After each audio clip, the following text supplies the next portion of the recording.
All right, I just started the recording. Okay. So I have a little surprise for you, Carrie. There's a couple people who want to say hi to you. Hey, guys! Is it Rohan and Ria? Yes.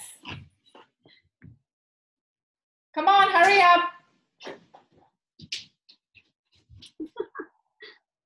Come say hi. Hi, Carrie. Hi, how are you? Ria and Rohan. Hi. And Pen is here. Penny wants to say hi to you. Hi, Penny. Penny, hi. Hi, Carrie. Oh my I'm God. talking to my mommy. She's been. I love all the and chick videos. I feel like I'm in some sort of like farm petting zoo type thing. No, it's actually the sparrow nest is right behind our outdoor speakers in our backyard. And we had 9 eggs, and how many hatched, guys? 8. 8, right? Yeah, 8 successfully hatched and 1 more to go, right? Yeah. Mm-hmm. Okay. All right. So Carrie and I are going to talk about fun stuff. Bye. Nice. Bye. They wanted to see you, so I don't think they've seen. Have you met her? You haven't met her. No, we've only talked while you've been driving.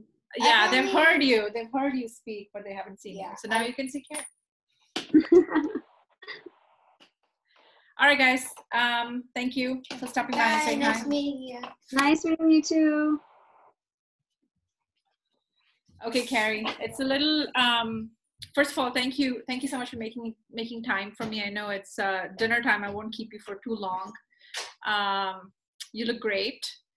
I wanted, and you and I have spoken before, and it's kind of a little strange for me to be, doing this with a friend, because you and I can, as you know, talk on the phone for hours about anything and everything. But I wanted to focus this discussion on a few themes. But before we go into that, just really quickly, you and I have spoken about Accidental Ally, and I think you've read my first blog post on how my journey on accessibility started. And a lot of what I have learned on my journey, I think I credit you for it, and for your friendship. Obviously, it's one of the best things that has happened to me in the last 2 years. I was thinking back at when we first met, and we'll get into that. But before we get into that, I'd like to ask you to introduce yourself, and not necessarily a professional introduction, because I think we can get that from LinkedIn.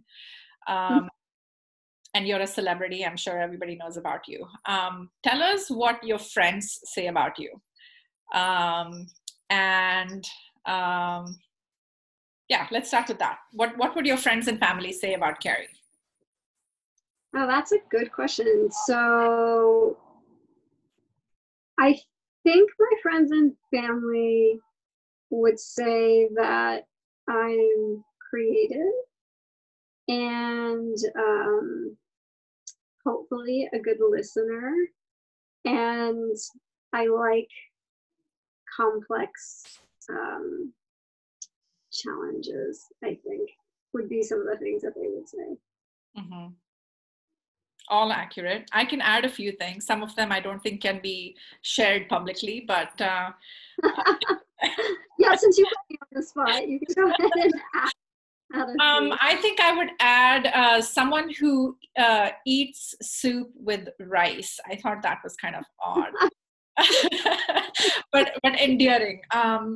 And we have lots of really fun experiences together, and secret languages. And I can tell you that Hindi is probably not a favorable language for you, because you've butchered some really good Hindi words that I have taught you over the last few months. But let's leave that aside for this discussion. I just have one point of clarity. Yes. Thai soup with rice is amazing. So it absolutely is. And something, I'll let you in on a secret. That's how I eat Thai soup now. I have to have a lot of rice in the Thai soup, and my family is like flabbergasted. They're like, "What are you doing? It's not soup if you put rice in it." Oh, but it's delicious. It is delicious. It is delicious. Okay, so Carrie, I was thinking about as I was thinking about the themes in this discussion, I was thinking about the first time we met and how that happened. And as you know, the accessibility project at Sam's Club just kind of fell into my lap out of the blue sometime in, I want to say November 2018. And I had heard about you through colleagues, and someone pointed me to the blog post you had written. Tell us about that blog post, because that is, I read that blog post and I reached out to you and asked if we could meet in person. And I'll tell the rest of the story in a bit, but tell us about that blog post, because it was around the same time, I think, you had a life-changing experience, which is what started your journey. So can you tell us a little bit more about that? Sure. So the blog post was really about sharing my story, and it was the first time that I had, I guess, truly kind of opened up to share it on my story on a more, wide-reaching spectrum. And so essentially, what it shared was kind of my journey and how I, found myself in accessibility, or rather, I should say, accessibility may have found me. But I, had been working at Walmart for about 15 years and was born with a retinal degenerative disease. And, when I started working at Walmart, I was driving and, my vision was normal. And as the years passed, my vision began to deteriorate. So in my mind, I felt it was very personal, but I also was afraid of what people would think if they knew I had a disability. So I kept it a secret for many, many, many years. So this is after you started losing, like as you were losing your eyesight, you kept it a secret. Like nobody knew that you were losing your eyesight. No one at work knew. I mean, family and friends knew, and I was accepting and comfortable with it in my personal life. It was just this, perception in my mind that if I told people in the workplace that it might change the way that they, viewed my ability to do my job. Were So you afraid of losing your job if you disclosed your disability? I wasn't afraid of losing my job, but I was definitely afraid of how it would impact my career. So would it be limiting? Would I be able to continue to grow and be promoted? I just, wasn't sure how that would all play out. Mm-hmm. And so as part of keeping it a secret, I wasn't using any mobility aids like a white cane or a guide dog, because clearly that would indicate Mm-hmm. that I was losing my eyesight. So it was an interesting act, so to speak, of coming to work every day and bearing this weight of not being able to kind of be my true self, and in some ways having to fake it. I would miss handshakes or waves or smiles, and the reality is that people start to form their own opinions about why. And so yeah, it was interesting. And essentially around the beginning of 2016, when I got accepted to get my first guide dog, that was the dose of courage I needed to kind of come out. And so I basically said, hey, how do I take what I perceive as a liability Mm-hmm. and try to turn it into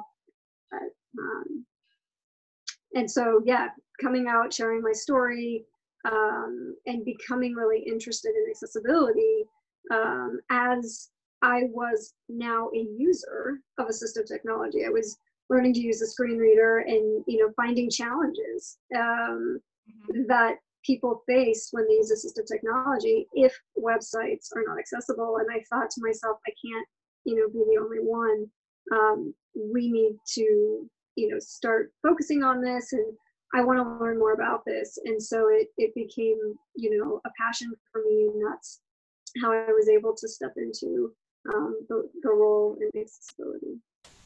Yeah, that's an incredible story, Carrie. And I remember you telling me that, I feel like in so many ways, not only was it a turning point in your personal life, it was also a huge turning point in your professional life, because you uncovered a really big opportunity for the company, which was you were not able to shop on Walmart.com. It was not accessible. So you kind of led the effort to make the site accessible. And today are leading that effort, right, for the company. I think it was it's just the story of how you used your personal story to not just address your own struggles and fears, but also help the company at large look at the disability community in a different way.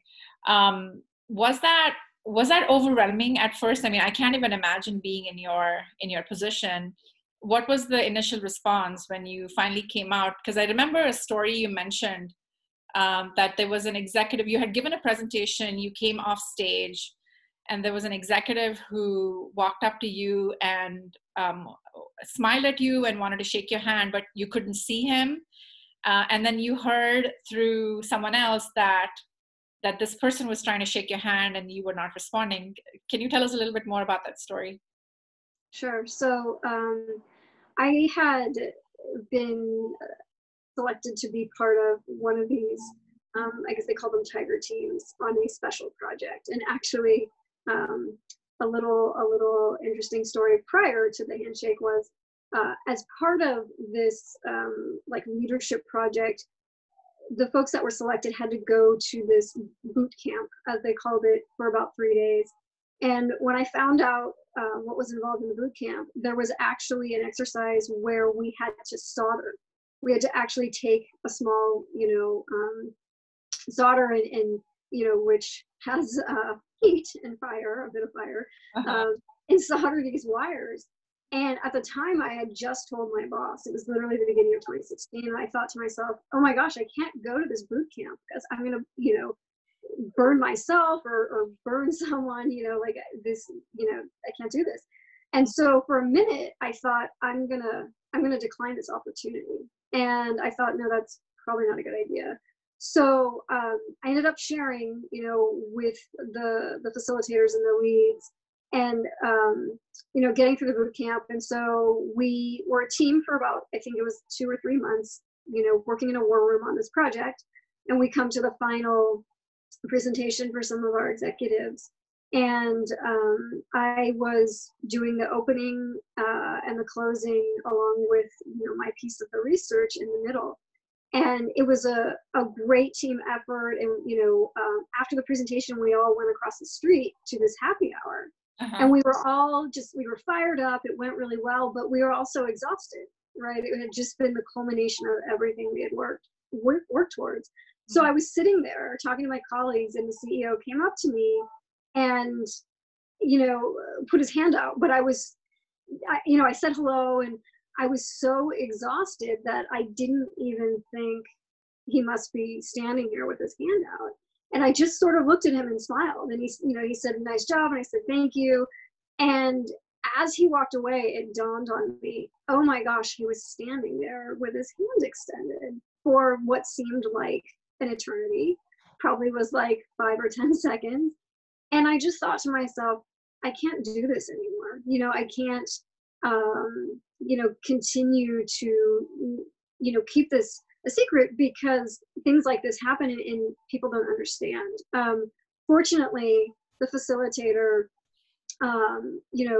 shared with the CEO as he walked away, she has a visual impairment. And so, it ended up being okay, but it was one of those moments where I, again, said, hey, I have to make a change.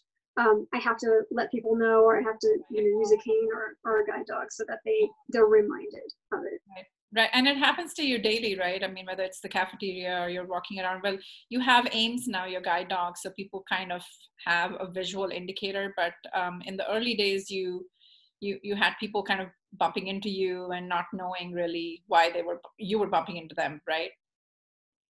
Yeah, I mean, I navigated pretty well actually, but even with a guide dog, people will still often, I guess, forget or they don't realize that she's actually working. So, sometimes I have to remind people Yeah. still, but anyway, it's an ongoing sort of part of life to just continue to help educate people and drive awareness for people with We'll disabilities. get into that part because that is a theme, and I know that my education began with you teaching me disability etiquette. But before we get into that, there is an important aspect of your story that I want to highlight here. What would your advice be to people who are like you, that and disability can be, as can span the spectrum, right? I mean, it can be something you can see that's obvious, and also, as we know, about 70% of disabilities you can't see.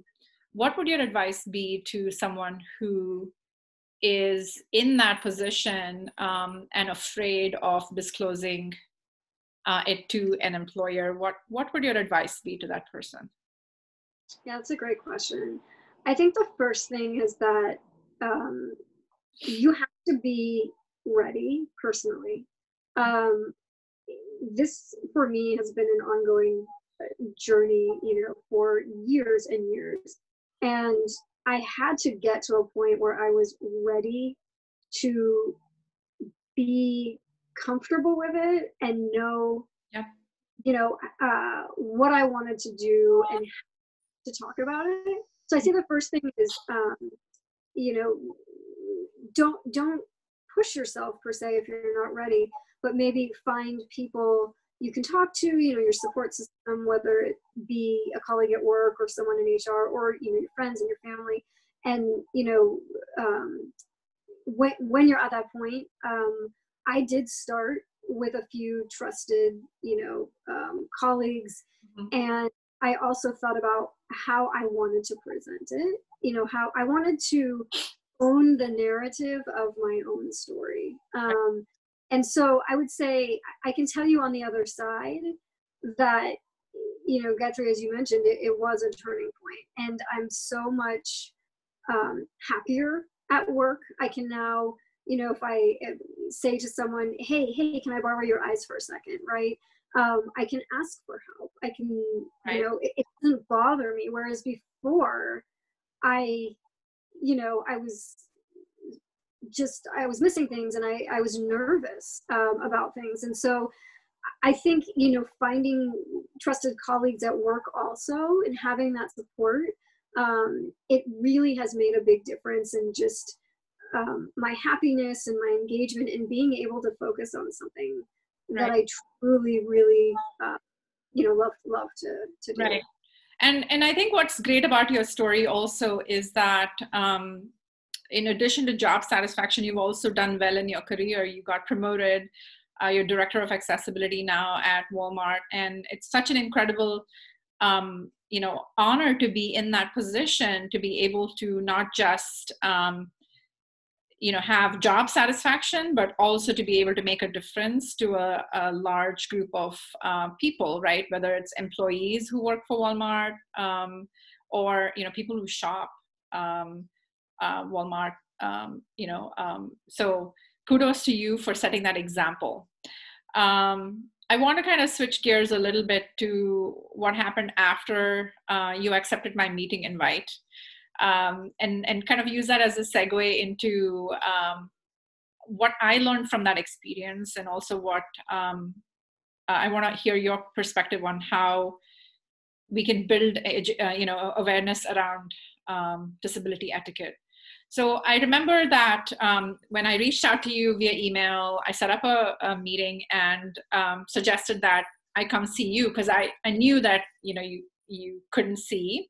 And so I figured it would be easier if I came to you, since we worked in different buildings, and you worked up the hill and I worked, obviously, we had to walk to each other's buildings, down the hill. So, but you insisted on coming to see me. I don't know if you remember this. You insisted on coming to see me.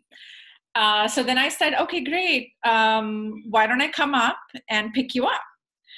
And you said, no, I don't need you to pick me up. I'll walk down. And I said, are you sure? Do you want me to wait outside the building? And you said, no, I'll meet you in the lobby. When I met you, I didn't know really what to say or do, because I didn't know if I should shake your hand or give you a hug or say hello, wave at you. I was acting like a complete idiot, for lack of a better word. And after a lot of fumbling, we sat down, we settled down and started talking. And of course, once we started talking, we had a lot of things to talk about. We were excited about the same things. Of course, I met Ames, your guide dog, for the first time. And I knew that you're not supposed to interact with the guide dog, but I had all these questions. And I remember at some point in the conversation saying, I'm being a complete, idiot about this whole interaction. Like, can you please tell me how to go about this? And I remember you saying, well, I get this all the time. Like, people mean well, but a lot of people don't know really what to do. Because I was kind of struggling with, like, do I hold your hand? How do I guide you to our table where we are sitting? And you gave me like so much incredible information about disability etiquette. And one of the biggest things I learned from you, Carrie, was everybody wants to help, but all you have to do is ask if the person needs help, and don't assume that the person wants to be helped. What is your advice, having navigated the world with a guide dog over the last few years? I know that you and I have spoken about lots of instances where people are just not being very smart, right? But what would your advice be to anyone in terms of disability etiquette in general? And how do you go about creating that education and awareness amongst not just colleagues, but also friends and family? Like, how did you go about doing that? Yeah, that's a great question. So I would say, and you touched upon it, the first thing is always just ask. Simply, can I help you, or would you like some assistance? If the individual says yes, the second question is, how can I best help you? Mm-hmm. I think it's important to assume, or not to assume, that you, as someone who's going to provide assistance, know exactly how the particular individual wants to be assisted. And even, let's just say, for example, two people who are low vision or blind may actually want assistance in different ways. Mm-hmm. So for example, and you and I talked about this, even in certain situations. So if someone asks me if I would like help, and I'm, for instance, when I came to see you and I'm just in a building, what I want for you to do is to tell me where we're going, right? So provide clear instructions mm-hmm. that don't require visual cues, right? So when you use words like come this way, or over here, or over there, or anything that requires mm-hmm. Me to see where you're looking or you're pointing, like, that's not effective. Right. So just specific things like, okay, we're going to go about 10 steps, forward, and then we're going to turn right. The table is directly at your 3 o'clock, right? So things like that are more specific. And I want those directions because I want to work my dog. Yeah. Now, you and I also attended CSUN, which was a great conference. And there were times there where I said to you, you know what? I'm going to take your elbow, because there were thousands of people and it was really, really crowded. Yeah. And sometimes I need to just, turn off my brain for a minute as well, because I've got to listen to a lot of stimuli to, understand if there's people around or sounds of traffic or whatever it may be, right? So the important thing to realize is just always ask if you can help, and then how to best help, right. and try to just not assume what someone needs, and also never grab an Grab. individual. Yeah. Like don't touch them, don't touch their medical equipment, whether it's their wheelchair or a cane or their dog. And just always ask for permission before. Right. And I think I have your approval now that I give you a heads up that I'm walking towards you and I'm going to give you a bear hug. That's allowed. I think you've given. Yeah, and I think to your point about the handshake, I know for me personally, I always try to extend my hand first. But if folks are engaging with someone who is low vision or blind, it's always great to say, I'm going to extend my hand out. The other thing sometimes people do is in a pre-COVID world, they would maybe gently touch my hand or gently touch my elbow as a gesture of hello. Yeah. I think it's interesting because our new ways of social distancing and the way we greet each other moving forward may change, which will be up on another topic. But I'm really disappointed with that because I'm a big hugger, as you know. Absolutely. No, that's all great information. Let's switch gears a little bit. I want to talk about hiring people with disabilities and what employers can do. I think we have a lot of work to do in corporate America when it comes to engaging with the disability community and hiring people with disabilities. You and I have spoken about how frustrating it can be sometimes when, something as small as the garbage bins, the way they're labeled and how they are, to a large extent quite inaccessible, right? Can be very frustrating because you don't know if you're putting your trash, in the right place. But actually engaging with the disability community and bringing in people that may need certain accommodations, that may need to have an open, honest conversation about their disability and how it impacts their work up front. Do you think we will ever get to a point where we will actually figure this out, where we see a lot more people with guide dogs in our offices, a lot more people in wheelchairs, a lot more people talking about mental health? I don't see that happening just yet. How do we get there? What's your perspective?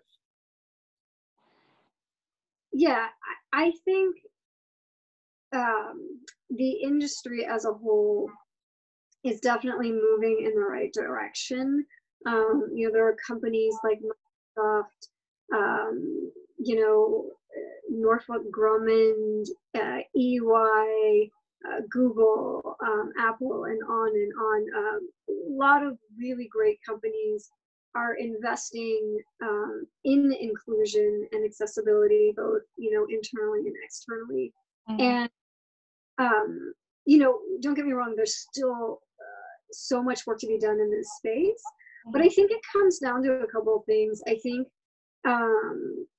it's about letting go as much as we can of unconscious bias. Yeah, is one thing, and just there has been research done that shows that companies that hire people with disabilities see great results and often above their competitors, or companies that don't have people on their teams that have disabilities. So there are clear benefits, and people with disabilities bring thought leadership and perspectives. Mm-hmm. And often are very adaptive and flexible and used to thinking quickly on their feet and used to solving problems quickly, because that's the way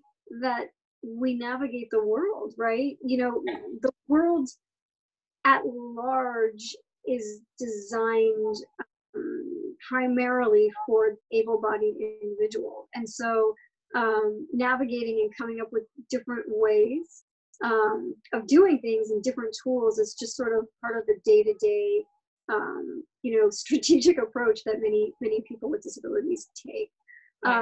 So I would say, definitely, like there are organizations that companies can partner with to Mhm.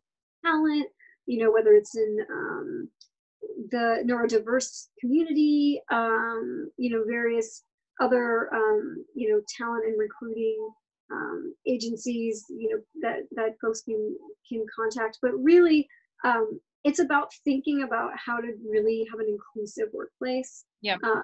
From end to end, right? Like when you walk in through those front doors to all of the touch points that, someone experiences throughout their day, and just thinking about what if someone, is hard of hearing or deaf, or low vision or blind, or has mobility challenges, Right. or learning disabilities, just kind of thinking through and trying to just have the most inclusive space out there, and provide associates with accessible, workplaces and tools, I think is the way to go.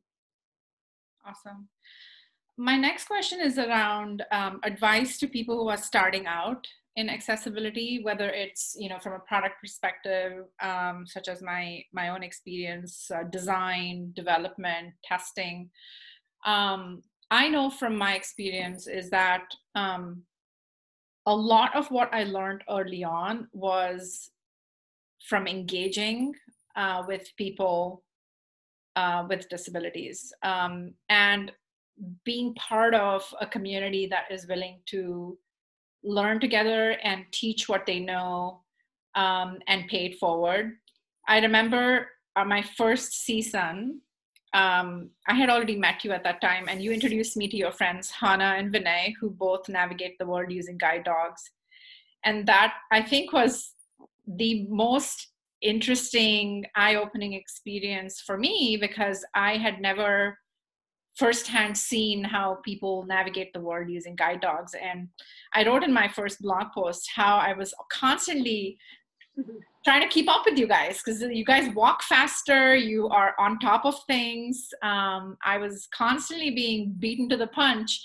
And it was truly eye-opening, because I was watching how you use assistive tech on your phones. I was watching how you navigate, spaces, crowded spaces, and your guide dogs are just adorable when they're not working, right? And so all of that was really, really important for me to experience very early on, because that gave me the perspective, and I used that in the work that I did.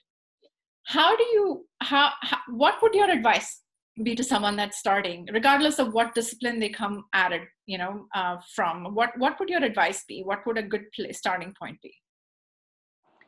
So I think there's a couple of things. The first thing I usually say to folks when we're doing workshops, and or most likely it's their first time being exposed to accessibility, is I always just say expand the way you think about your customer or your user.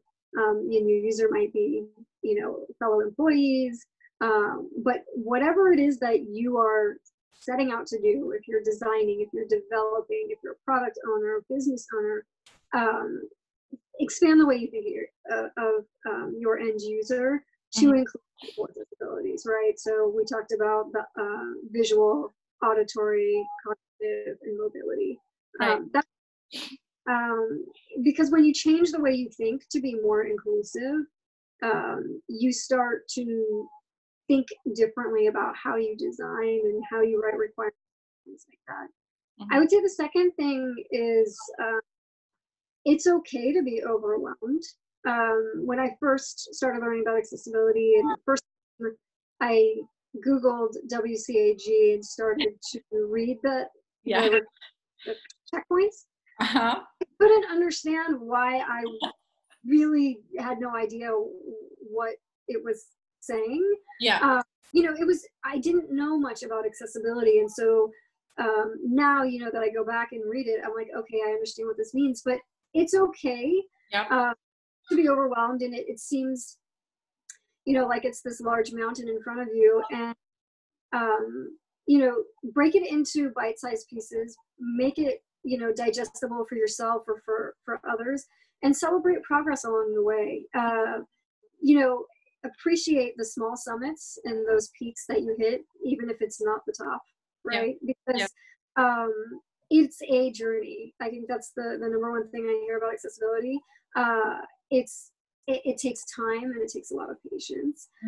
You don't have to be an expert to be effective. I think you just kind of learn along the way. Yeah. Yeah, and to be an ally or to be a champion, and even just drive awareness for accessibility, as you learn is so valuable. So yeah, it takes time. There are a lot of great people in the community that are amazing in terms of sharing their experiences. So there's so many different ways to learn. And I think the last thing I'll say, which ties back a bit to the last topic we talked about, which is, hiring people with disabilities, and also to your point, spending time with your customers, with disabilities, is that there's a phrase that Microsoft used at a conference, which is design with people disabilities rather than design for people with disabilities. Yeah. And when you really understand what it is that they need and how they're using assistive technology, and you can sit down with them, ideally they're part of your team, and actually get their input and partner with them, it actually creates a much better experience in the end, versus people thinking like, well, I'll just design for this person or for this type of assistive technology. And so that's also one of the huge benefits of really having team members who can share their perspective. That is a great way of looking at it. So Carrie, how do you stay relevant? How do you stay on top of your required skill set, the latest and greatest on accessibility? Like how do you continue to maintain that learning mindset? Yeah, I think it's important to keep the mindset that there is always so much to learn, and there are so many great people in the community to learn from. And so I definitely, read blog, articles, whether it be on LinkedIn, or, check, just the latest updates to the standards and things like that, attend conferences. But I think the most important thing is being part of the accessibility community as well as the disability community. And so whether you're part of the disability community or not, again, as we just talked about, having connections or touch points with people who are using the assistive technology, who are experiencing both the great innovations that are out there that are really helping them in their day-to-day lives, as well as what are the pain points that they're still experiencing that we can all look to address and optimize. And then the accessibility community is just it's one of the best communities of peers that I've ever experienced.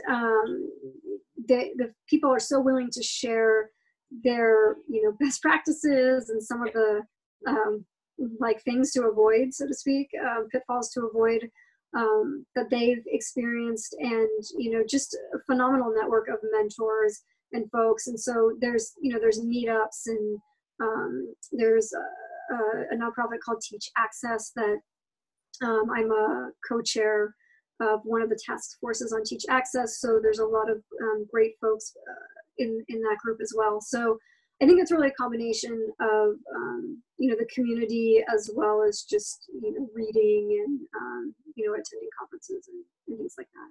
Yeah, Carrie, this has been a wonderful conversation. I know we often tend to talk about some work stuff, and then we get into the fun stuff, which is a lot better way. It's a better way of spending time with you, but it's always also good to talk business and talk about our shared passion for accessibility and moving things forward. I have to say that I'm incredibly grateful for a lot of things, largely for for all the stuff that you've taught me over the last couple of years, but most importantly for your friendship, and for the many laughs we have shared together, and for teaching me how to eat Thai soup with rice. Coincidentally, today is Thai night at our house. We ended up just getting takeout because mommy was too busy to cook. So we're going to enjoy some Thai soup with rice, hopefully, in a few minutes. Carrie, thank you so much for your time. Always great to see you. And I will update you when this is live, so you can give me feedback. And thank you for being part of this community, and have a great night. We should go shopping. We should go online shopping. We've been talking about this. Absolutely. Thank you so much. I appreciate it, and always good to talk with you as well. All right. Take care. Have a good night. You too. Bye.